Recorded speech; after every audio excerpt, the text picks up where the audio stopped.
Bonjour chers téléspectateurs et internautes à travers le monde. Nous sommes déjà contents de vous savoir si nombreux devant vos postes téléviseurs en train de suivre votre émission Réveillez-vous. L'émission qui réveille la conscience de l'homme noir, puisque l'homme noir n'est pas du tout respecté à travers toute l'humanité, bien que les diagnostics ont été posés par les médecins qui ont prétendu sortir le continent de son agonie.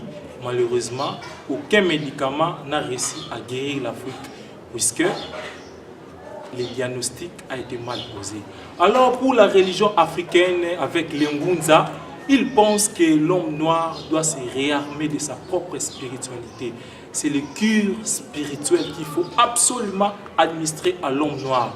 Une fois de plus, nous avons fait appel à notre invité, notre Ngunza, qui est là à ma gauche, que je salue. Bonjour Ngunza. Bonjour Monsieur Kinoka, bonjour à tous les téléspectateurs, bonjour à tous les internautes qui nous suivent à ce moment.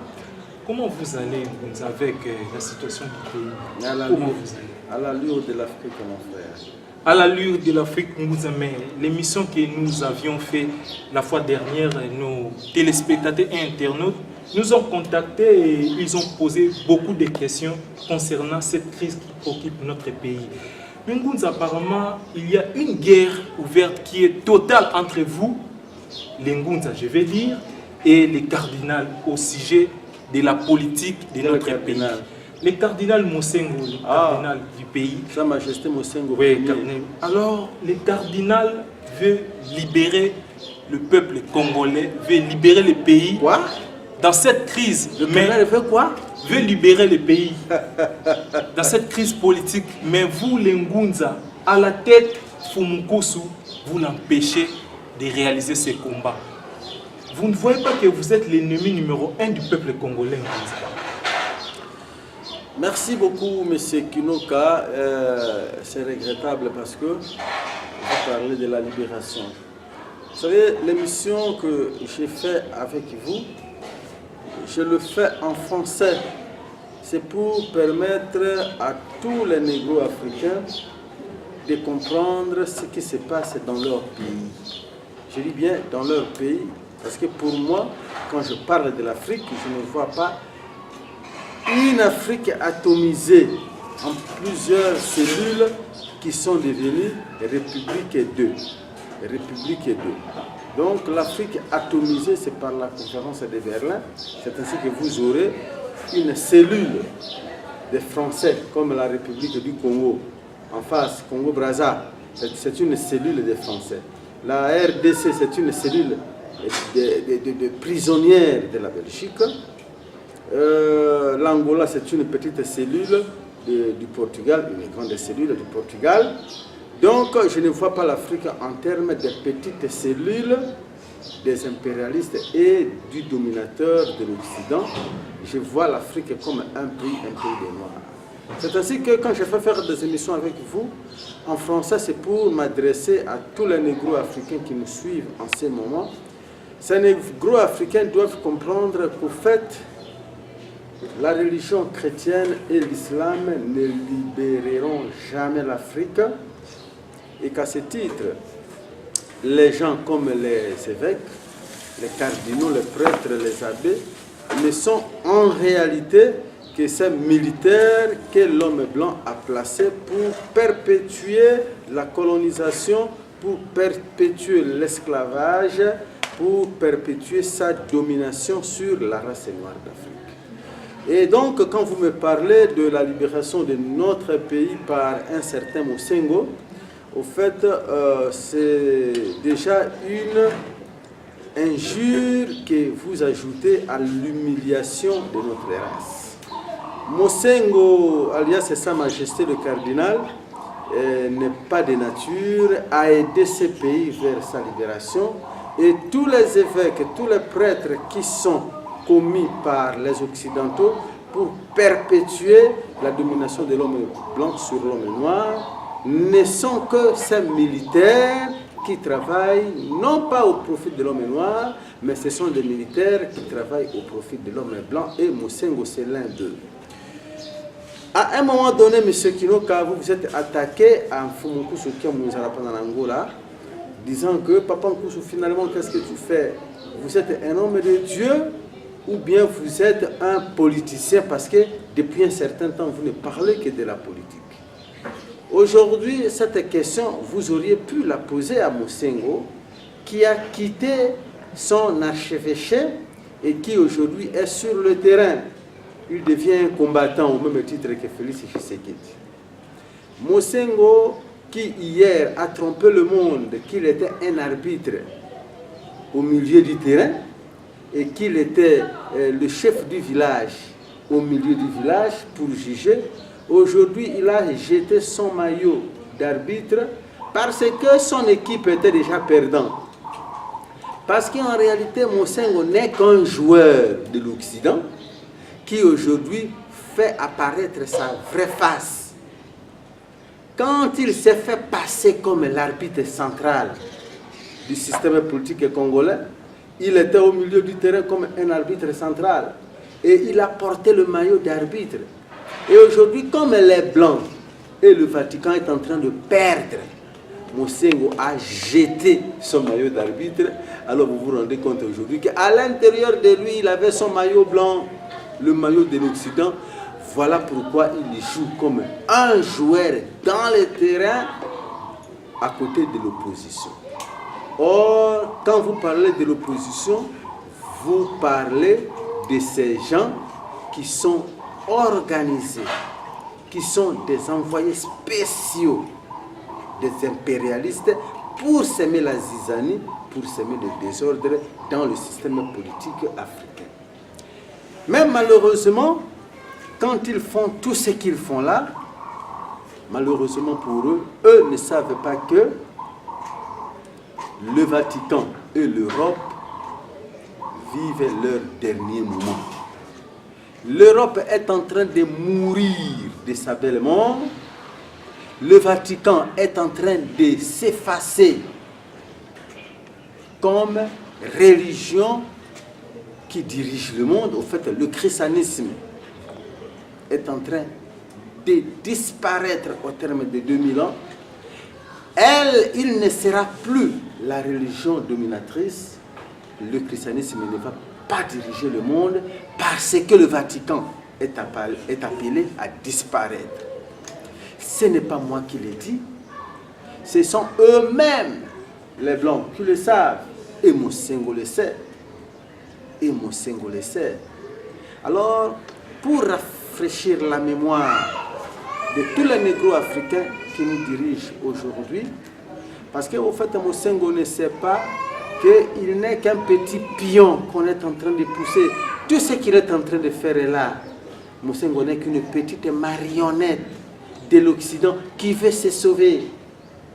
Mosengo n'est qu'une victime qui est poussée par le Vatican.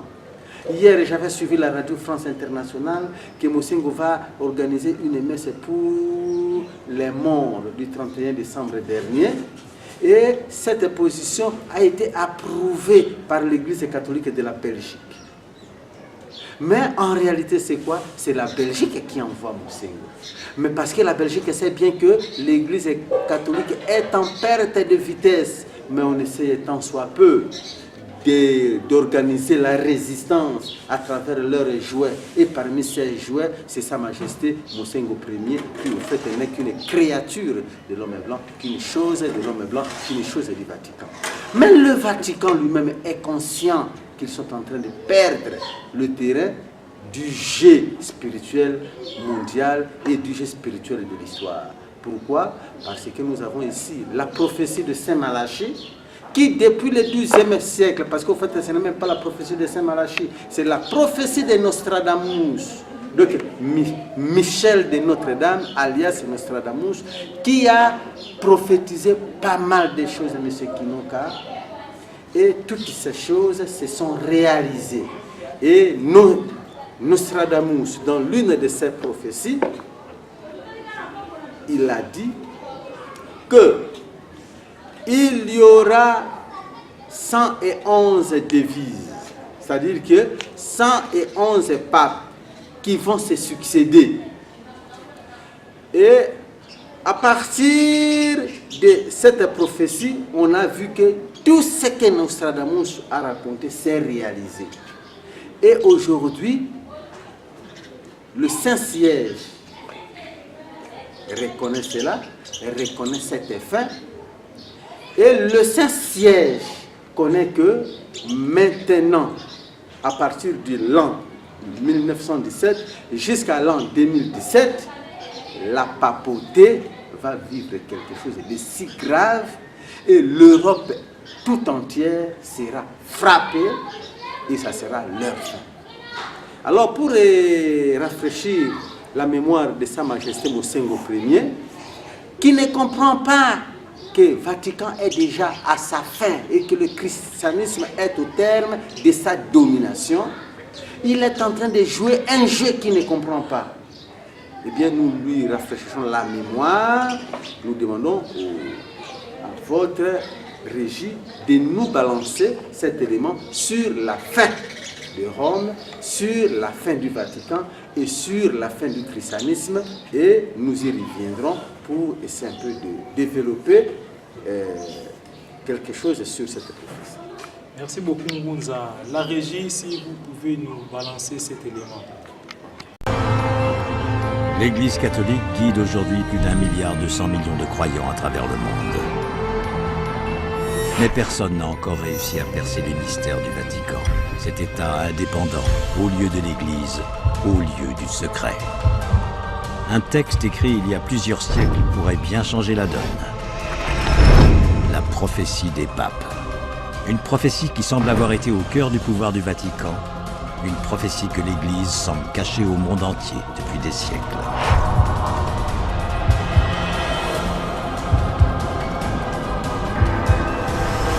Tous ces événements étaient prévus, écrits, annoncés par un certain Malachie Dharma, l'auteur de cette prophétie.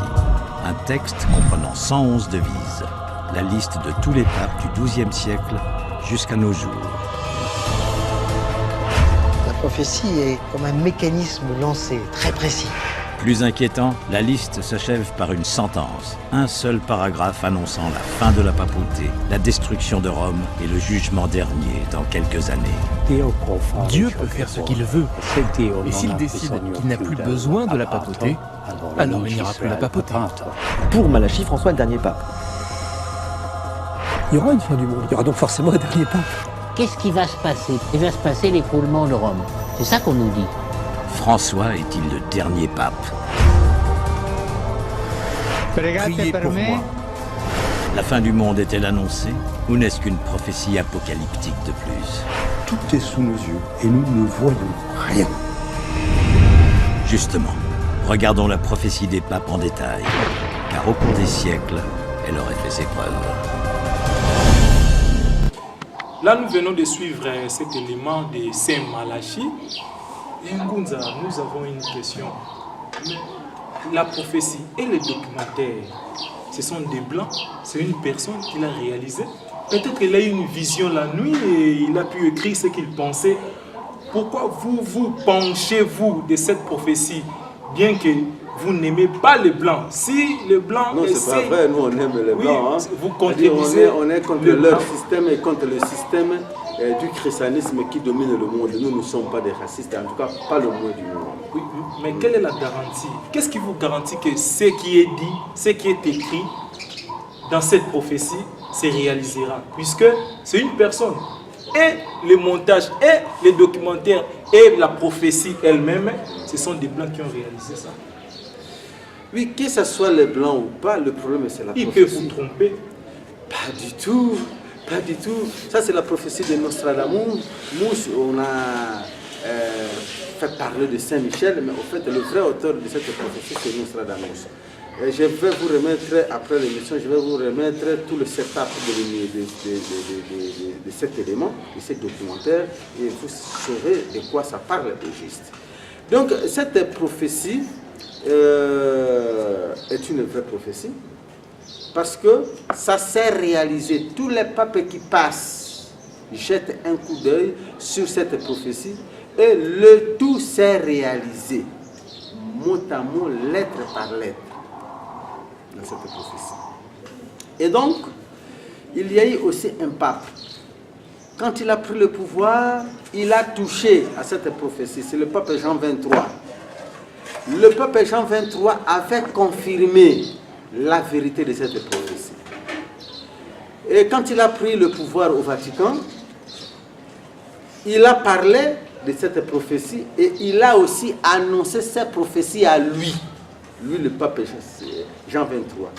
Et parmi les prophéties du pape Jean XXIII, il a annoncé qu'après lui, il y aura un pape qui va connaître un attentat. Et ce pape-là sera vraiment aimé par les jeunes. Et dans son attentat, il sera blessé, mais sa blessure va se refermer. Et cette prophétie de Jean XXIII s'est réalisée. Cette prophétie du pape Jean XXIII s'est réalisée parce que Jean-Paul II a été touché par un attentat et il n'est pas mort. Vous voyez? Et il n'est pas mort. Alors maintenant, Jean-Paul II, il a été le pape qui a été le plus aimé par les jeunes. Il a beaucoup travaillé avec les jeunes. Et ça s'est réalisé. Donc la prophétie de Jean XXIII s'est réalisée. Donc c'est parmi les prophètes les plus crédibles dans le système de prédiction catholique. Alors le même Jean XXIII avait corroboré la prophétie des papes. Et quand pendant son règne, il a aussi parlé de la prophétie des papes et il a dit que la prophétie des papes est vraie parce que d'ici 43 ans, Rome va atteindre le 111e devise et dans cette devise-là, Rome va connaître le 3e temps. Donc il y aura un troisième Rome. Et dans ce 3e Rome, c'est Rome, ça Vatican. C'est Rome, cette ville de Rome, la cité du Vatican, va passer une troisième réalité, c'est-à-dire qu'il y aura une ville de Rome qui sera sans papauté, sans christianisme et qui sera une ville comme toutes les autres.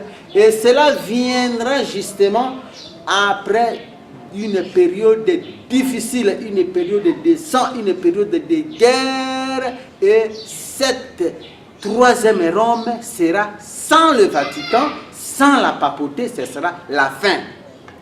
Or, il est établi qu'avant lui, Saint Malachie l'avait déjà prophétisé. Nostradamus, ces prophéties n'ont jamais raté. Et lui-même, le pape Jean XXIII, il a prophétisé pas mal de choses qui se sont réalisées. La vie du pape Jean-Paul II a été totalement prophétisée par le pape Jean XXIII. Ça s'est réalisé mot à mot, lettre sur lettre. Alors, si cela est ainsi, comment ne pas croire sur sa prophétie au sujet de la fin de Rome, 3e Rome, il l'a dit. Alors, là, parce que tu as parlé des histoires des Blancs, mais chez nous, il y a un Fumukuso qui raconte la même histoire. Peut-être que Fumukuso soit... Non, il n'a jamais vu ça. Quand je passe avec vous, je réalise avec vous cette émission. Fumukuso n'a jamais vu ce documentaire. Et il a dit avant même que le documentaire ne soit formé, ne soit réalisé. Donc Fumukuso nous parle de la fin du Vatican, de la fin de la papauté. Il nous parle même de l'Occident. L'Occident sera frappé. Et le bras de fer entre la Corée du Nord et les États-Unis, ce n'est qu'un signe annonciateur de la fin de l'Occident qui va absolument se traduire par une guerre, la troisième guerre mondiale, qui sera particulièrement meurtrière pour l'Europe. Et c'est ça qui va marquer la fin de la papauté. Donc, la question que vous me posez pour savoir, non, ce documentaire peut être réalisé par quelqu'un, un montage et tout ça, mais moi je te dis non. Parce que le documentaire a eu ses effets depuis très longtemps et ça se réalise. Nostradamus l'a confirmé, le pape Jean XXIII l'a confirmé, Nelson Nyanzila Mfumukusu le confirme. Et pour vous rafraîchir de la mémoire, voici ce que eux-mêmes les Blancs racontent au sujet de la fin du Vatican. Et j'appelle Votre Majesté Mosengo Ier parce que tu es en train de rêver, Monsieur Mosengo. Tu es en train de rêver. Tu n'es qu'une marionnette, une chose de l'Occident. On t'envoie dans un terrain, dans un combat qui est déjà perdu. Tu ne connais pas ce que tu fais. Essaye un peu de suivre ces documentaires pour que tu te réalises que tu es en train de mener un combat déjà perdu. L'Europe est en train de mourir de sa belle mort. Le christianisme est en train de sombrer, de faire sa descente aux enfers. Et le combat que tu es en train de mener pour installer Félix Tshisekedi au pouvoir, c'est déjà un combat perdu. Et alors, essaye un peu de récupérer tes esprits parce que tu ne sauras pas réinstaller le christianisme au pouvoir ici. Le christianisme a dominé le monde. Le christianisme a esclavagisé l'homme noir. Et il est temps que le christianisme s'évapore ici en Afrique. Et le jeu que tu es en train de mener pour réinstaller le christianisme au pouvoir et en RDC, c'est déjà un combat déjà perdu. Monsieur Mosengo, suivez avec nous cet élément et nous y reviendrons. Jean XXIII aurait lui aussi prédit le jugement dernier. C'est ce que prétend Pierre Carpi, un célèbre écrivain contemporain italien, dans un livre publié en 1976, Les prophéties de Jean XXIII. En plus d'avoir utilisé une devise de la prophétie des papes, Jean XXIII aurait donc lui-même eu des visions. Je crois qu'il était prophète, Jean XXIII. Jean XXIII, c'était l'homme de la bonté. Et un homme prophétique, je disais il y a quelques instants. Dans ses prophéties, il aborde de nombreux thèmes comme le communisme, le nazisme et notamment la papauté. À l'instar de la prophétie des papes, Jean XXIII, de sa devise « Le pasteur et le notonnier », a lui-même prédit plusieurs pontificats. 8e prophétie écrite en 1935. Ici, Angelo Roncalli annonce donc un pape. Et parmi les détails qu'il donne, certains sont particulièrement explicites. Il sera élu dans une période où l'Italie est marquée par le sang. Rome en des jours de sang. Ce pape aura aussi un lien privilégié avec les jeunes catholiques. Ce seront les jeunes qui t'acclameront. Enfin, ce pape sera blessé, mais la plaie se refermera. Ton unique blessure se fermera. Cette fiche signalétique correspond tout à fait à un souverain pontife bien connu, Jean-Paul II. Élu en 1978, au beau milieu des années de plomb en Italie. Jean-Paul II, créateur des Journées mondiales de la jeunesse. Jean-Paul II, victime d'un attentat en 1981, dont il réchappera in extremis.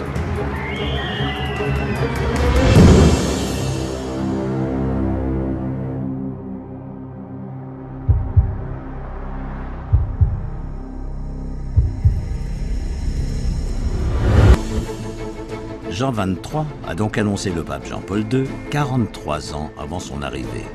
Une question de crédibilité se pose sur ces prophéties. Mais alors, que penser de la 28e prophétie de Jean XXIII? L'Apocalypse avec des heures très sombres pour l'Italie et l'Europe tout entière. Jean XXIII y annonce la 3e Italie.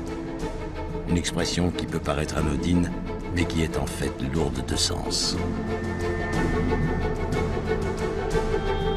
Pour le pape Jean XXIII, dans ses prophéties, il annonce la 3e Italie, c'est-à-dire après l'Italie romaine, les républicains romains, après l'Italie catholique il annonce la troisième Italie, c'est-à-dire une nouvelle Italie, après une période très difficile.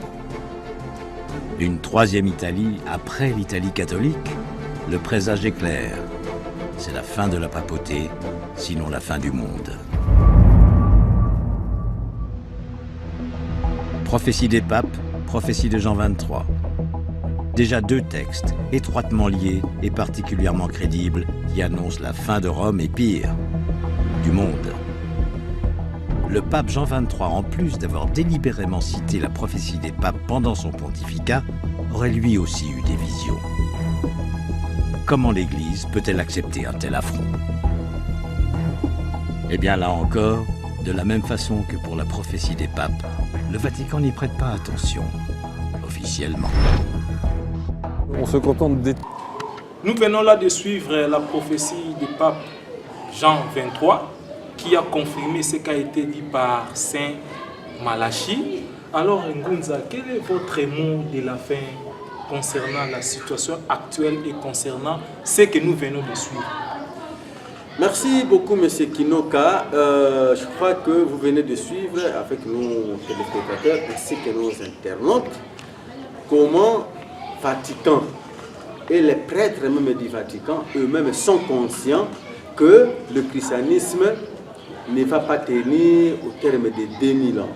Toutes les religions dominent pendant 2000 ans et au terme de 2000 ans, la religion qui a dominé va devoir sombrer et le christianisme ne fera pas l'exception. Il n'y a que Mosengo et ses poulains, ces moutonniers qui sont en train de rêver. Et là, il a compris qu'il est Sa Majesté Mosengo Ier, mais aussi dernier, parce qu'il n'y aura pas de Mosengo deuxième. Parce que sa dynastie va devoir disparaître. Sa Majesté Mosengo Ier, rassurez-vous, tu seras aussi Sa Majesté Mosengo dernier, il n'y aura pas de deuxième. Alors, dans les éléments qui vont suivre, nous allons toujours continuer avec la prophétie des papes pour prouver à Sa Majesté Mosengo Ier que le christianisme ne va plus imposer son système politique ici en RDC et en Afrique. Et à vous tous, les Africains qui nous suivez à ce moment, comprenez très bien que l'Afrique ne peut pas se libérer avec l'islam, l'Afrique ne peut jamais se libérer avec le christianisme. Il nous faut l'indépendance spirituelle qui est le gage de toute autre forme d'indépendance. Nous ne serons jamais libérer notre Afrique tout en étant chrétiens, tout en étant musulmans. Donc le combat de la libération de l'Afrique n'est pas un combat d'armes. Ça ne sert à rien de prendre les armes pour combattre l'Occident, pour vous libérer de la main des impérialistes. Il suffit seulement d'abandonner votre foi, d'apostasier le christianisme, d'apostasier l'islam et ça sera fini. Les esprits de ces dominateurs blancs, les esprits de ces dominateurs arabes vont plier bagages et à partir de ce moment-là, vous aurez compris que l'Afrique va se libérer et nous serons totalement indépendants de l'homme blanc et nous serons totalement indépendants de tous ces soldats que les Européens et les Occidentaux ont placés en Afrique pour vous dominer. Alors, vous qui mourrez au nom de Jésus aujourd'hui, vous qui mourrez au nom de Mosengo, rassurez-vous qu'en Afrique, il y a des gens qui entrent dans la DES, qui entrent dans le séjour des morts et ils savent ce qui se passe dans le séjour des morts et ils en sortent. Parmi eux, ce sont des Ngunza. Vous qui mourrez derrière Mosengo, vos âmes sont perdues. Dès que vous mourrez, vous entrez dans le monde des ancêtres, on vous arrête et vous faites la prison dans le séjour des morts. C'est déjà dit. Apprenez à abandonner Mosengo, ce n'est qu'un policier de l'Occident. Je vous remercie. Au revoir. Merci beaucoup Ngunza de pouvoir accepter de venir dans notre émission. Oui, si je précise que Mosengo c'est le cardinal congolais, les autres Africains qui nous suivent, Mosengo c'est le cardinal connu en RDC, il se peut que vous aussi, vous êtes derrière les prêtres, derrière les évêques, derrière les cardinaux. Abandonnez-le, ce ne sont que les soldats du Vatican. Le Vatican est en train de mourir de sa belle mort et alors il faut abandonner le christianisme et l'islam pour sauver l'Afrique. Merci, encore une fois, merci et au revoir. Merci beaucoup Ngunza. Là, c'était notre Ngunza Lugula Londo, l'un des grands spiritualistes et africanistes de l'Afrique moderne. Il nous faut l'indépendance spirituelle et l'Europe est en train de mourir de sa belle mort. Parole de notre spiritualiste. Vous qui nous suivez à travers le monde, vous pouvez nous contacter, vos réactions, vos messages. Vous pouvez nous contacter avec les numéros qui sont affichés. Et alors, notre spiritualiste nous a promis de revenir sur les prophéties des papes et du reste, portez-vous bien au prochain numéro. Merci beaucoup.